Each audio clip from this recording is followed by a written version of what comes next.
Hello and welcome to the Big Bang Theory podcast, episode number 9. Yeah, I think so. Welcome aboard, friends. If this is your first time, welcome. If this is your second time, welcome. My name's John. I'm here with my friend and colleague Dan. Hello. For the 9th time.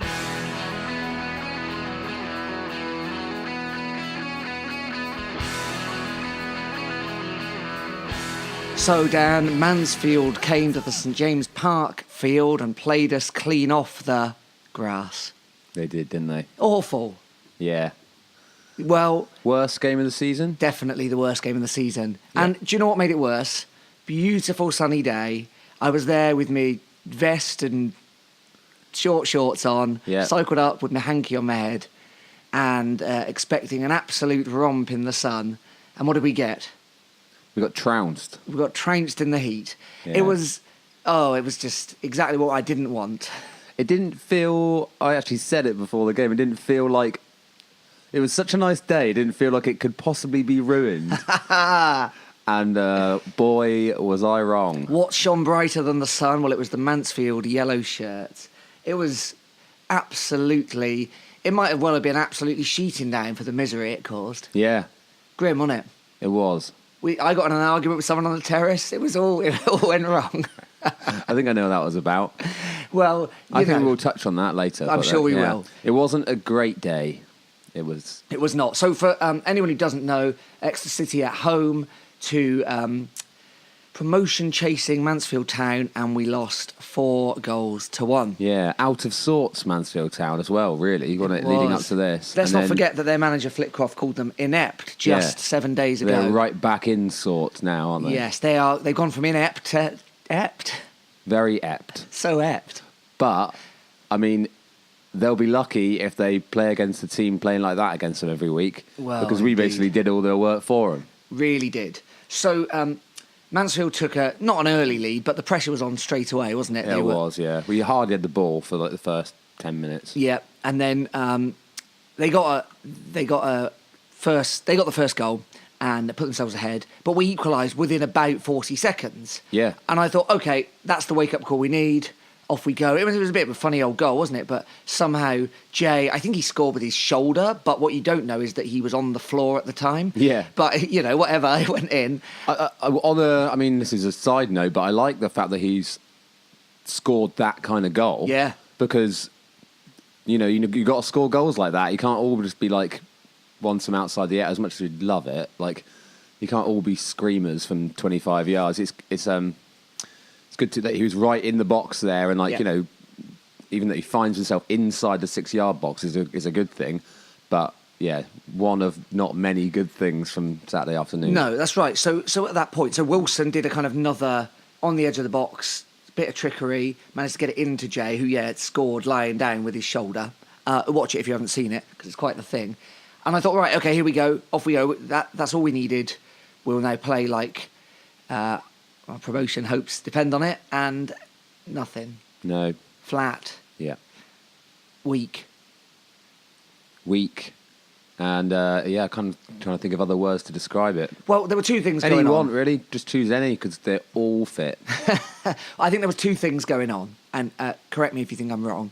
Thing number one, we were just making loads and loads of basic errors. Yes. So if you watch the highlights, you'll see that Boateng, just before their first goal, gave it away to them, 25 yards out, and just about managed to get back to stop it, and Pym saved. And then that just kind of continued. Boateng, Moxie, out of character, O'Shea was making mistakes. Nicky Law. Everyone, really. I mean, everyone. So there was that going on, just basic errors. Can't kick the ball properly. Yeah. And then the other thing going on was the way we were set up did not change, despite it being really obvious what they were doing. They were winning every header in midfield. Yeah. They were playing 2 or 3 touches and then chased over the top or round the sides and chasing after it. It was a suicidal high line that we were playing, wasn't it? It was. I mean, and against those two who were like lightning, and when we were chasing back, they were in behind, and we were, like, for the goal and for like a couple other times, and we were just chasing back. We looked like we were, running through treacle trying to catch up with them, and it was awful. Yeah, like, correct me if I'm wrong, but they've got two strikers who sound like they're in some sort of early 90s hip-hop crew, Yep. Tyler Walker and CJ Hamilton. Great names. And great names, and great players. They knew exactly what to do. It's no wonder they're chasing promotion.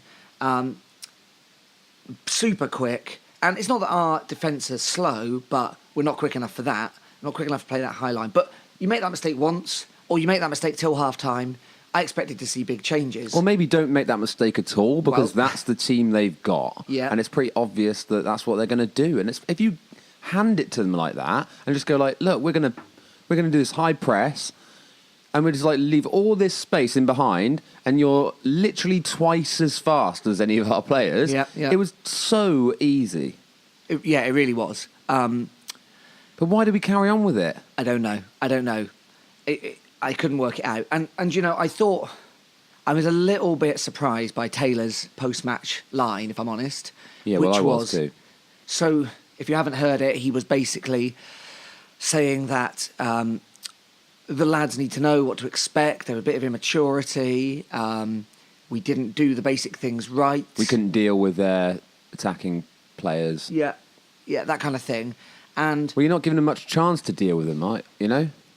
no, you're not. And he did say, and this is a quote, he said it was something for me to work on, but actually I felt like he needed to take a bit more responsibility for that. I think saying things like the players couldn't handle it and it could have been more goals and putting that back on them, you know. The thing is, it was both. We were having an uncharacteristically like kind of sloppy day. That's clear. Like pretty much everyone out there was misplacing passes and you know, making kind of the wrong decisions. But they were also set up in a way which the manager does have to take responsibility for, which was just wrong against that team. And it wasn't even. I mean, I guess if we were on our day and everyone's like firing on, you know, on all cylinders, and we're all like really like everything goes our way, we can go for that, and we could have attacked them, and it maybe would have turned out a bit different. But as it was, it was so the wrong way to go, and we just got punished for it. Yeah.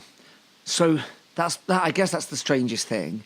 Surely, and we were all expecting it. Me, you, the guy I argued with, we were all expecting after half time that it would be a markedly different formation at the least, and probably team. Yeah. And yet there were no changes. We waited another 15 minutes, by which time the game was completely over. Well, we did get a bit better, didn't we? We did come out a bit stronger in the second half. Yeah. But then they scored that goal, which again was pretty bad defending. Error strewn. Yeah. And then that's it. Yep. That was it then. Absolutely right. No way back from that, is there? You know, No. So I kind of wanted more from him. And I thought it was interesting is that the first time we've seen O'Shea do the post-match interview? And I don't know, maybe I'm reading too much into this, but he's been absolutely brilliant and not been interviewed. And then he has a bad game. And he was one of all 11 who had a bad game, but he did have a bad game. And yet he has to go out and be interviewed. And I thought that's a little strange. And was this a sending out, you know, to kind of... Because he kept talking about the young players, right? Yeah. Now, actually, you look at the team. Moxie's not a young player. Nope. Woodman's not a young player. Law's not a young player. Holmes isn't a young player. You know, Boateng's actually not that young. And yet... So then you're down to kind of Jay, who... I don't know what else he could have done, really, knowing what his game is and who he is. No. And then O'Shea and Wilson. So he's kind of naming those three. And maybe Donovan Wilson. And one of them gets sent out to be interviewed. I don't know. Yeah, I don't know how those things work, but how they decide that. But yeah. I felt a little like... Whoever they're going to interview is never going to be a pleasant job for them, was it? No, that's true. Maybe it was just his turn. So maybe I'm reading too much into it. But maybe it's not the best decision. After a big defeat like that, you want to put maybe... I mean, this is not our place to say. And like I said, I don't know how it works anyway, whether it's a volunteer or they're on a rota, maybe they're told to do it, who knows. But it wouldn't have been my pick. No, me neither. So we're going to need dramatic response in the next few games. Yeah, the thing I would say was not encouraging, but a positive was... the defence especially was the thing that was like, oh, how are they being so bad? How are they so bad this week? And hopefully we can put that down to a bad day at the office. Yeah, because they've been so good. Because they have been so good, and you can't just write them off after and go like, oh, let's change it all then after one bad game, even though it was pretty bad. Yeah. But again, a bad day at the office, but don't play that high line against a team who are going to absolutely do you for pacing behind. It's not rocket science. No, I wonder if Taylor didn't know. How we're 7 games from the end of the season, and Mansfield have had those strikers for the whole season. Fair comment, Daniel. I don't know. I guess we can't really make excuses. We'll just have to see how they respond. Yeah. Flax header on. Devine, sweet turn. Can he cap it with another goal? Oh, that's delicious. So, something I want to talk about here, which is not a new subject for anyone who's a fan of Exeter City, and I want to put it with the caveat that he's clearly an excellent person for us to have in the team. But Christy Pym's kicking is a thing that's always mystified me. And I'll tell you why. It's not that he can't... It's not that I expect a goalkeeper at our level to be good at everything. I really don't. And it's not that actually his kicking hasn't got better, because it has. It has improved, yeah. You think back 12 months ago, he couldn't even keep it in between the two white lines quite often. It has stopped going off for throws quite as often, hasn't it? Yeah, it really has. And I couldn't actually name you a time that it went off for a throw this Saturday just gone. But he can only do one thing. He can only do one thing with his kicks, which is a lofted ball that will land somewhere around the halfway line. And he moves the players accordingly. So he obviously has to really point his body in a certain direction in order for it to go whichever way he's planning for it to go. And then, if we're honest, it's kind of luck of the draw what happens next. So you've got Stockley, you've got Bowman, you've got a good chance of winning one of those lofted balls if Pym has managed to aim it in their right direction, or if they've managed to guess where it's going to go. Yeah, but that's 1 out of 10 players. That's 1 out of 10 players. And also Jaden Stockley doesn't play for us Jaden Stockley now anymore. doesn't play for us anymore, which I think's probably covered up some of the bad kicking that's happened this year, pre-Christmas. Well, true, but also there was a lot more point doing it in the first place when he was there. Absolutely right. Bowman has been in a bit, and I think probably again has covered up some of the bad kicking. But on Saturday, where I couldn't say who was our tallest player. I suppose it was Moxie, right? Yeah. Who's never going to be in the middle of the park.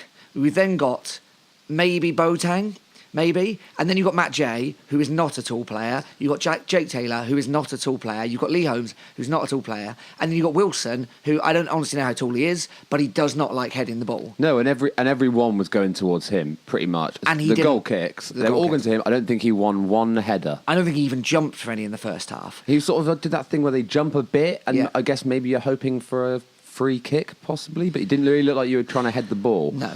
It's madness. It's madness. And what I really want to know is, because Pym, the other reflection on Pym's playing it out from the back is he does not like releasing it early. So if he's got it in his hands, his kick still goes to the same place that we've just talked about, or if he's got it placed on the floor, his kick goes to the same place.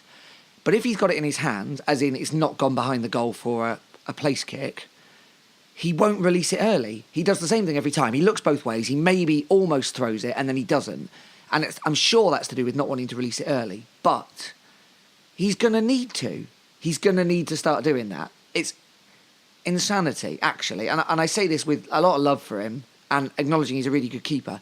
Why isn't someone saying to him and to the fullbacks and to the midfield, look for the quick pass from Pym? I looked at one point, by which time the game was over this Saturday, and every one of the back four and every one of the midfield had turned around and walked away when Pym was going to retrieve the ball. Yeah, but they know that's going to happen. I know, but come on, like that, change it. Change it so it's not going to happen. There's times when, I think I can remember maybe once when he threw the ball out to a fullback, and that's one, and it should have been almost every time. Yeah. The other thing is he never kicks it out from his hands, ever.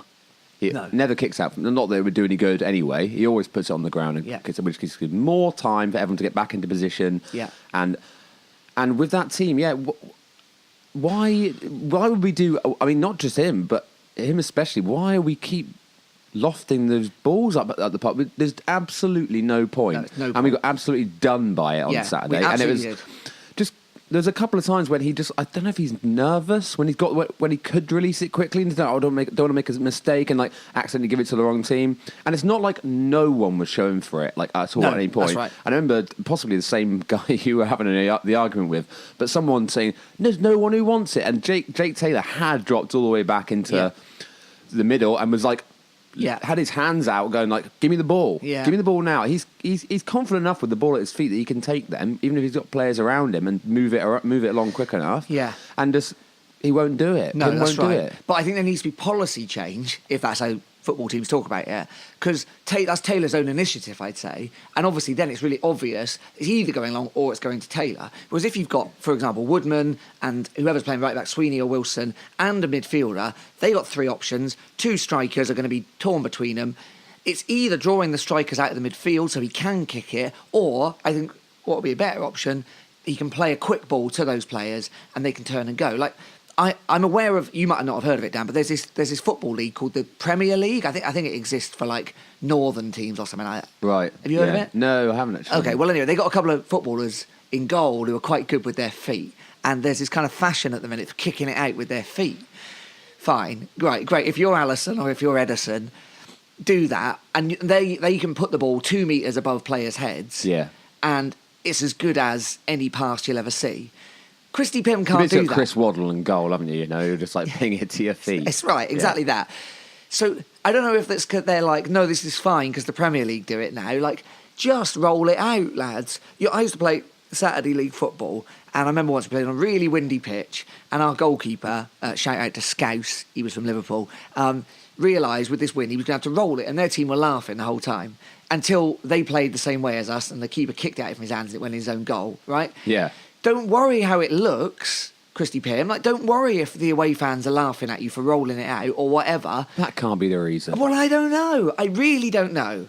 Like, because it's actually what we saw on Saturday was madness. Yeah. I mean, the only thing I can think is, it works in training.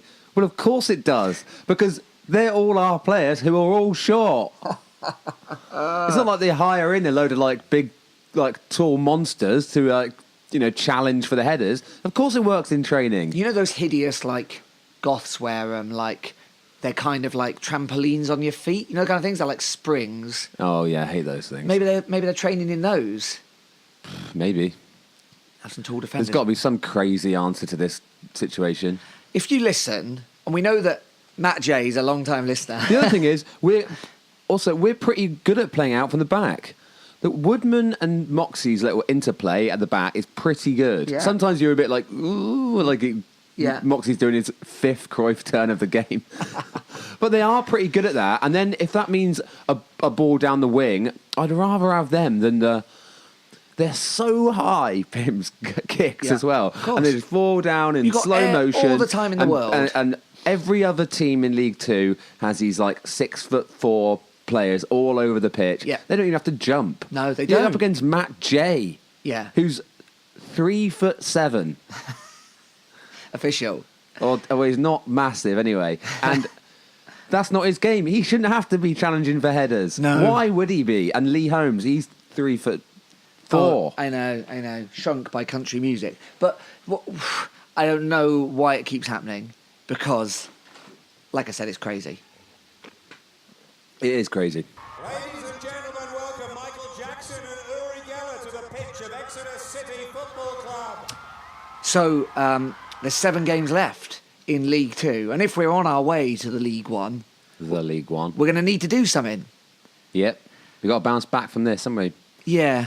To the untrained eye, this might appear to be the exact opposite of bouncing back. Under the former manager whose name Well, we're not mentioning thou anyone. shall not speaketh, we were pretty good at bouncing back from defeats. Yeah. So let's hope some of that's been left behind. Oh, left behind with his with a few large coats. Well, so it's Cheltenham on Saturday. Yep. At, do you know the name of their stadium these days, Dan? Obviously not. Well, I mean, I've never heard of anything so ridiculous. It's called, I mean, I'm even having to look this up. No, this is right. It's called the Johnny Rocks Stadium. What? The Johnny Rocks Stadium. And who's Johnny Rocks? That- Like Rocks as in like... Well, it used to be called Wadden Road, right? Yeah. Normal name for a ground. Presumably it's on Wadden Road. Well, the good people at Wikipedia can't even venture any further down the wormhole than this. Wadden Road, known as the Johnny-Rocks Stadium for sponsorship reasons. Well, obviously, Yeah. Wikipedia. Who's Johnny Rocks? And what is that? How's that spelt? With an X? Johnny, like my name, JONNY-ROCKS, Johnny Rocks. Are they like, you know those things you used to put in your mouth that were like fizz away? What are they called? Popping candy. What aren't they called? Pop Rocks? Oh. It's I not don't know. that. I'd like to go to The Pop Popping Rocks. Candy Stadium. That'd be better. I mean, I honestly think in the era of standing against modern football, that is the worst stadium name out of all of them. It's embarrassing. I mean, imagine having to support Cheltenham anyway, Yeah. and then that being I can think of worse places to live. Cheltenham. Yeah. Regency Cheltenham. Nice. It's all right. But the Johnny Rocks Stadium. It's no wonder Yeah. Forest Green have got more supporters these days. Is he like a... I'd like to think that he's maybe some sort of like local kind of like businessman mogul. Maybe. Who owns a string of casinos and tanning studios. Goodness, no, that's a good description. I mean, we live in the era of the JobServe Community Stadium, the People's Pension Stadium, the Globe Arena, Ugh, the Sports Direct Arena. the Sports Direct Arena. Isn't Mansfield called First Call Direct Stadium or something like that? Oh, is it? I mean, it's hideous. Thank goodness, listeners, that we own our own football club. If Exeter City stands against one thing, it's giving your stadium an effing stupid name. Do you reckon it'll happen one day? No, I don't think so. Not unless it's like. No, I can't see how it would. I can't see how any supporter likes this. No. I mean, what are And- they going to call it? I mean, I don't mean the actual sponsorship name, but like, you know, We gave St James Park. Stadium? If we can't call it... I mean, stadium's sort of pushing it a bit, isn't it? Yeah, well, it's Is it just surely we're just four sheds next to a field, aren't we? Like, you call it Yeah. a ground, you call it a pitch. It's a ground. Don't call it a stadium. No. St James Park would have to encompass a whole lot of that part of Exeter to become a stadium. I'm not knocking all the brilliant development work they've done there. It looks amazing there now, and I Yeah. love what they've done. Yeah. But it's still definitely not a stadium. Well, I don't want to be a stadium. Anyway, we're not, and no one's even suggesting that we are going to. So this is all completely hypothetical. But Johnny Rocks. Rocks. We got to go there, and Yeah, sorry for that digression, but that is mad. I think you'll all agree, listeners, that's mad. If you know what that's about, get in touch. You can tweet us Yeah. at Big Bank Pod. kind of want to know who he is, actually. Yeah, if you know anything, if you live near Cheltenham, if you've got a friend who supports Cheltenham, what's that about? If you can be bothered to Google it a bit more than us, but it doesn't seem to be obvious. What is that about? Johnny Rock Stadium. We've got to go there. And we'll be faced against Jordan Tilson. Well, will we? Well, he's on loan. I don't know. If this was the Premier League, then he wouldn't be allowed to play. This is League Two, and we know exactly what he's about. So Well, yeah. It's maybe it serves our advantage to think, well, that's Tilson. Well, I like Tilson. I like him too, but you know exactly what he does. He's not someone I'm like particularly worried about playing against, No. even if he isn't allowed. So we'll see. Not and Liam McAlinden though, unfortunately. no, he's out on at- loan to Kidderminster Harriers. Yeah. Sorry, Liam. And yeah, I mean, we'll see. They've got my favourite named goalkeeper in the Football League. Yep. Scott Flinders, who, if you ever want to shout an insult at him, he loves Flinders crispy pancakes. Flindy. So feel free to shout that at the Johnny Rocks Stadium on Saturday. They've also got Luke Varney, who's probably their best player, and he scored quite a lot this season up front. They're not in bad form. They've won 3 of their last 5, and they're 7th in the form table. Okay. I mean, they got nothing to play for, No. but And I mean, we comfortably beat him last time, didn't we? Yeah. And that was that Pierce Sweeney goal. it was. The sort of diagonal kind of like first time like rocket, I want to call it. We'll and see. also I think those got goals from Stockley.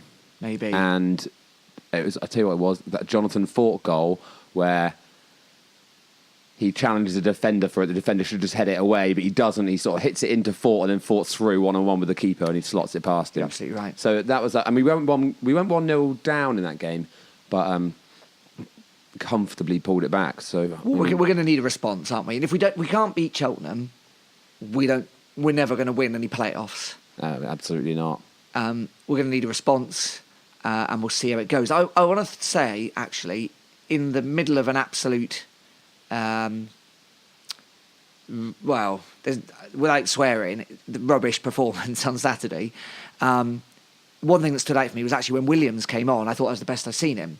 Yeah, he was good. Well, he was lively, wasn't he? He was lively, and those long locks flowing behind him. I thought he actually caused those defenders a bit of trouble. So maybe he'll get a start. I don't think anyone could begrudge him a start when you saw what the players who did start played like on Saturday. So if Holmes is dropped for Williams, I would think fair enough. Yeah. Or in fact anyone else, to be honest. I think he's worth a go because he The other did thing look is, lively. I wouldn't mind. I know it's good to have all your a fitter squad, which we've got now, and like it's good to see Boateng back. And it's not like you can't. I'm not judging him just based on Saturday, or particularly laying a huge amount of blame at his door, or any more than at anyone else's. But Archie Collins has been really good this season, Yeah. and now he's just back on the bench. We haven't seen him for a few games now, and I think I think maybe the excitement of how well we played. Well, I think the excitement probably of how we played at Notts County with that midfield. Yeah, I could see why Collins wouldn't come back after that, but surely after Saturday, again, I would think that him and Williams deserve a run out.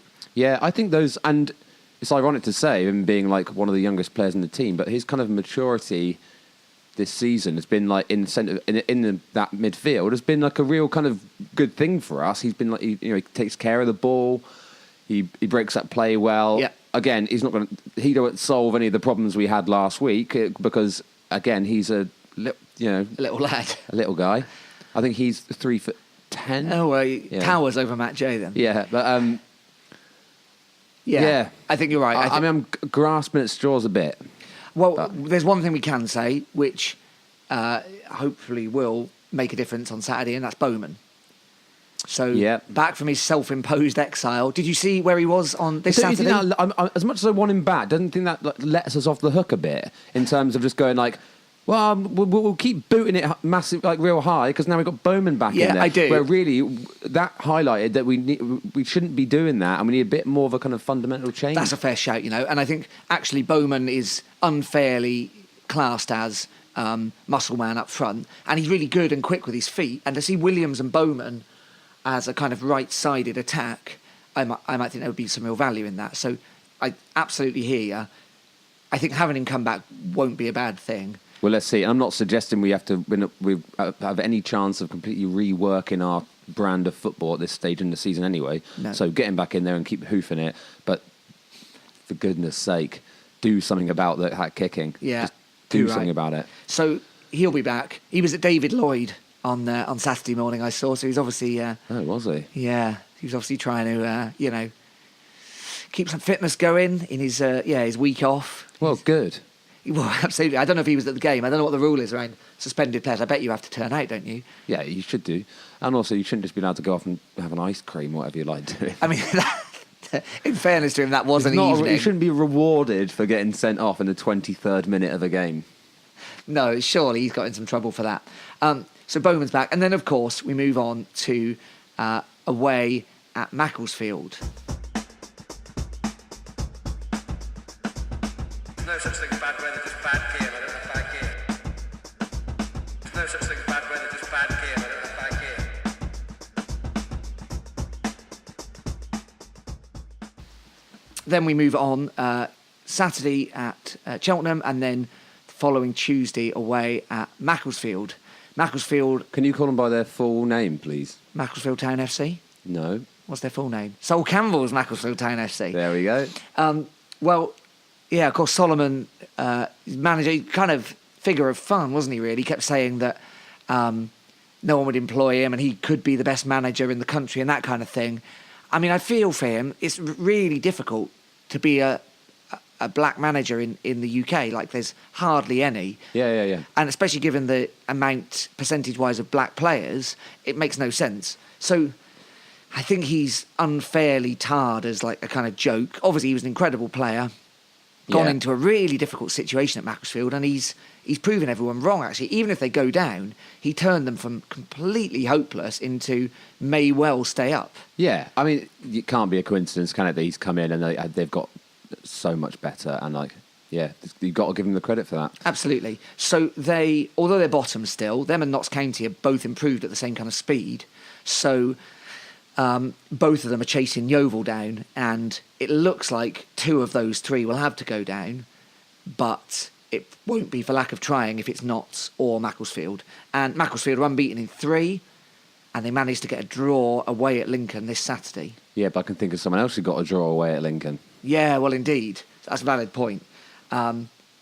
We can beat Macclesfield if we have a good day. Yes. If we have a bad day, we definitely can't. I mean, we already had one against them this season and we lost. That was, I think, apart from Saturday gone, Yeah. Mansfield, that was our worst performance. Well, we'd had a few of them, haven't we, where we've not played well, Started slowly. but we've lost 1-0. Yeah. Whereas this is the first time we've just been absolutely punished, like, for being bad. That's fair shout. But yeah. So they were, I mean, that was just with Sol there as he just signed but hadn't started managing them yet. So Yeah. the sight of the great man obviously set some people a quiver. But instead we got him managing them now. So we'll see.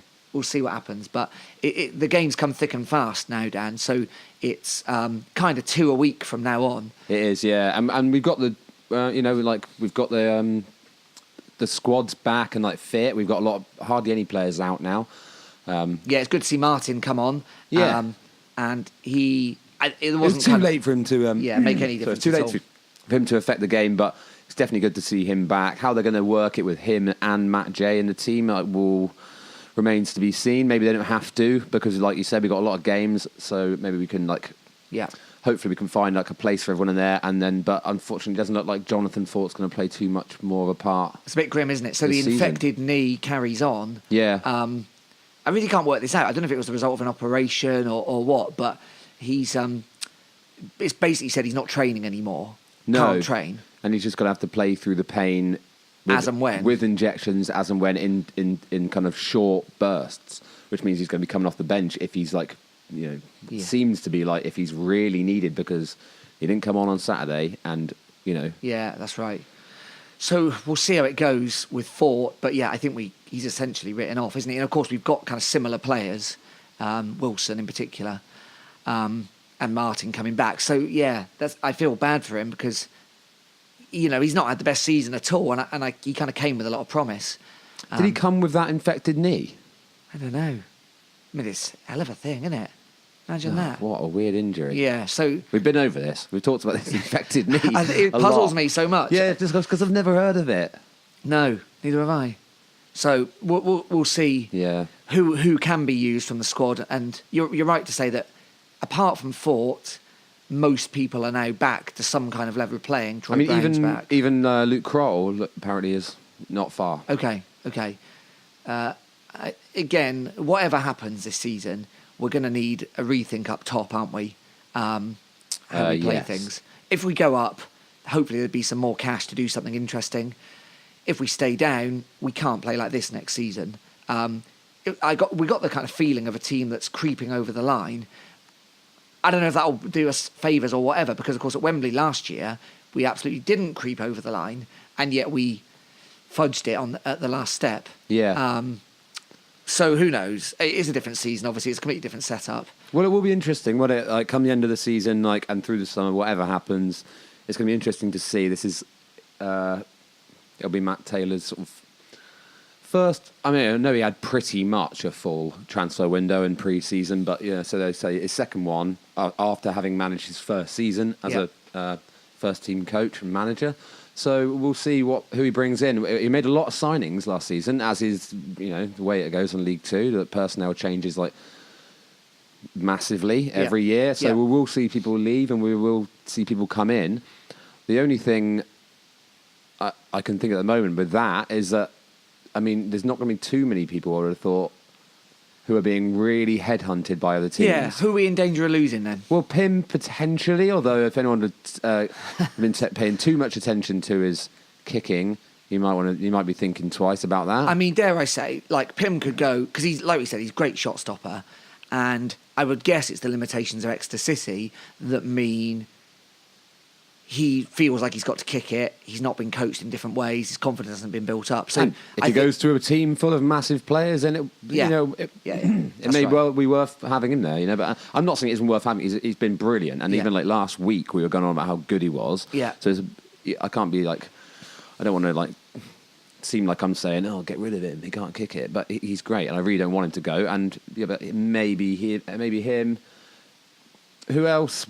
You would have said Boateng before, but he just had a big injury. Yeah, you would have said Collins if he'd carried on in the team every week, but he's dropped out a bit. I think he would do with another season. There are some. I'm not knocking our entire teams, and who would want them? Who would want any of them? No, but we haven't got a Stockley or a Nichols. But there's no one obvious who think like, oh, we've got to hang on to them for dear life because they're going to be. No, and similarly, I can't see. Yeah, who's coming in with an offer we can't refuse. No. I mean, no. I mean, we'll lose the loan players, won't we? And then we'll kind of rethink. But we'll see. We'll see.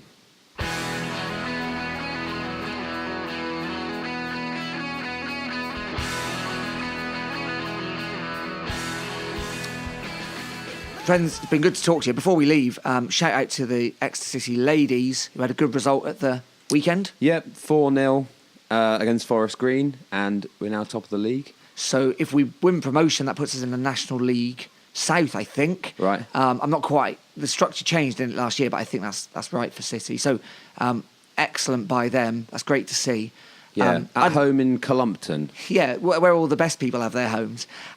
Yeah, not Exeter, is it? It's not Exeter. I would like to see that one at St James's Park. It's a shame that they can't do more there. And apparently they're kind of pushing for for it. Well, I think some of the supporters would be pleased with it, but I don't know. It doesn't seem to be on the club's agenda yet. So I'd love to encourage the club to make that happen a bit more.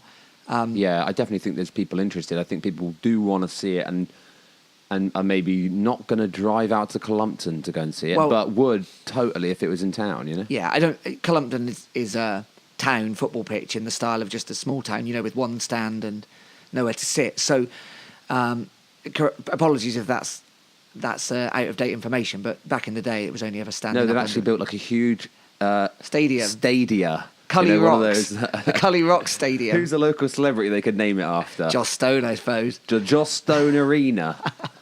Columpton. Yeah, they've got that now. Oh, okay. Yeah. Apologies. It's just a little far out for me. I'd love to go there. Yeah. All right, fair enough. But no, I think we would like to see the Exeter City women's team play at St James Park at least more next year, especially if they get promoted. At least there's a little silver lining for the weekend, Needed it. Yeah. Well, friends, it's really good to talk to you. Don't forget, you can always get in touch with us via the internet, on Twitter, @BigBankPod, via email, bigbankpod@gmail.com, on Facebook as well. Thanks for the iTunes review that have been flowing in, a vast tide of iTunes reviews. Yeah. There have been some, and we appreciate that. If you want to leave us a review, please do. Go for it. And tell your friends about our podcast. Yeah, if you think, oh, I know someone who supports Exeter City and likes football podcasts, then why not tell them about it? Yeah, I mean, we're not currently number one in the Exeter City podcast charts. Active Exeter City podcast charts. Certainly number one. We're also in the relegation zone, so watch out. But yeah, get in touch. Tell your friends. Good to talk to you. My name's John. I've been here with my friend and colleague Dan. Cheers. We'll see you next week.